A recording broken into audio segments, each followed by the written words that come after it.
இலங்கை அகதிகள் முகாம் குள்ளஞ்சாவடி அம்பலவான்பேட்டையில் வசிக்கும் நாங்கள் குறைஞ்சபட்சம் ஒரு 35 வருஷமாக வசித்து வருகிறோம். இப்போ நமக்கு கட்டப்பட்ட வீடு, இந்த வீடு நமக்கு கட்டப்பட்ட வீடு. ஆனால் இதுக்கு பக்கத்தில் இருக்க இந்த ஏரியும் இது ரெம்புனுச்சு அப்படின்னா இதுக்குள்ளே வர்றதுக்கு தண்ணி நிறைய வாய்ப்புகள் உள்ளது. ஆனால் இதையும் மீறி நமக்கு கட்டித்தர்றாங்க. இதை இறங்குற எவ்வளோ ஆழங்கிறத நீங்கள் பாருங்கள். ஓகேவா?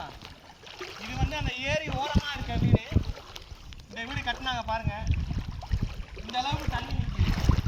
இது ஃபுல்லாகவே தண்ணி தான். தம்பி அப்படியே ஜூம் பண்ணுங்க.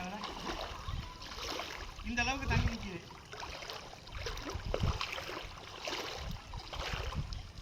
குறைஞ்சபட்சம் 35 வருஷமாக அகதியாக இருந்தோம்.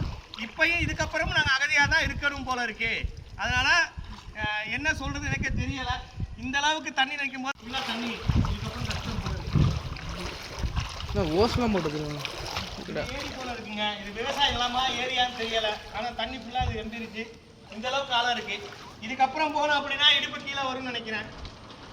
இதில் வாழணுமா வாழக்கூடாதா? மக்களே நீங்களே யோசிங்க.